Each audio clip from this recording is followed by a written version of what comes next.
Hi, my name is Amanda Santiago, and today I will talk about how knitting/crocheting can really stimulate the brain and how it works specifically. So, during quarantine, obviously there was a lot of activities that many people could do, and they were not very exciting per se. My sister recently got into crocheting, and I tried it for a while, and it was a really interesting way to pass time. And it got me thinking how crocheting was so interesting and it was so addicting at some point. I researched this topic, and I was really interested to find a bunch of articles, specifically one by this nurse.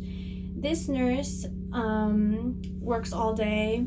She told in her article how she was always stressed when she would come home and she worked long hour shifts, and she needed something in order to help. She found out in her hospital that crocheting really helped.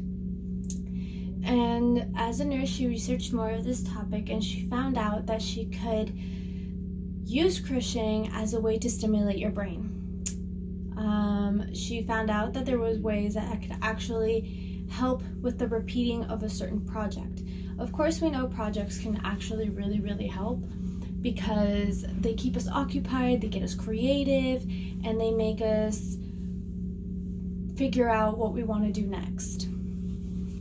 There was a different article that's similar, but it talks about how 5 ways that crocheting can stimulate your brain. One of them actually talked about fixing a certain amount of mental health issues that you have in your head. This is because your brain is all over the place, specifically with depression, because your brain is wired to overthink. Crocheting in this case really helped with the repetition of things, with knowing what to do next, with using your hand movements in order to do something, because it is known that moving your hands all of the time can help with releasing stress, because you're occupied all the time with your fingers and you're looking what to do next, you're looking at patterns, you're looking at projects. There was this little thing that my sister made, and she used this as an example. I use this as an example to say that things can be very hard to make, yet it makes you happy. She found out many ways in order to do these pants. Of course, she had to do it over and over again, and she was so dedicated that she learned of a way to pass time.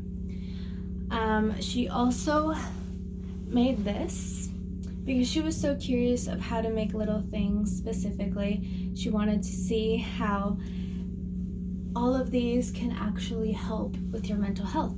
She has known, because she has some anxiety issues, and she didn't know what to do because she doesn't like to go out. So she started to do these, and it would pass time. She made a bunch of them. These are one of the few I can show. And also, I want to talk personally about how to crochet. I made this blanket recently.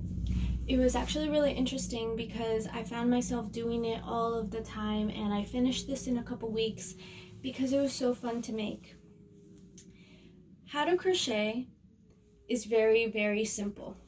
All you have to do is grab, I don't have one with me right now, but you grab this hook that determines by the material, which is the knitting, specifically the yarn, and this is it requires a 4-inch crochet hook. And this hook, you just go around and make a whole line of it. Then you double crochet, and there's a lot of stitches that you can do. And to make this specifically, you have to use a lot of your brain power in order to know that you're doing it right, that you're doing it very calmly. It is not easy at first because you have to get the hang of it, but you do know that it really helps when you're doing anything at all. I sometimes found myself doing it while I was doing homework, while I was looking at a movie, while I was just stressed and I needed to go do something, so you just sit.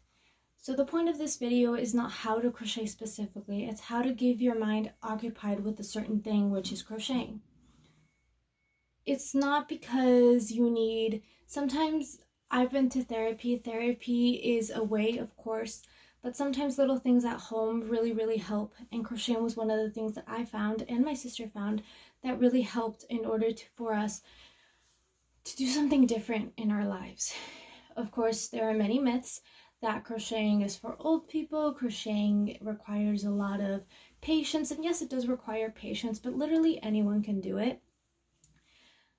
And this is one of the ways that you can find in order to just leave all of your worries. And yes, sometimes you can get stressed out with a blanket. For example, I would sometimes find myself not wanting to do the blanket because I was thinking, oh, this is too much work, this is too much this. But it really, really helps in order for us to do something.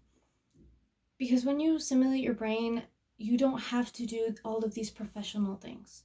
You don't have to go do this, you don't have to go through that. All you have to do is just clear your mind, keep crocheting, and that's one of the things, surprisingly, that makes you lose all of your worries.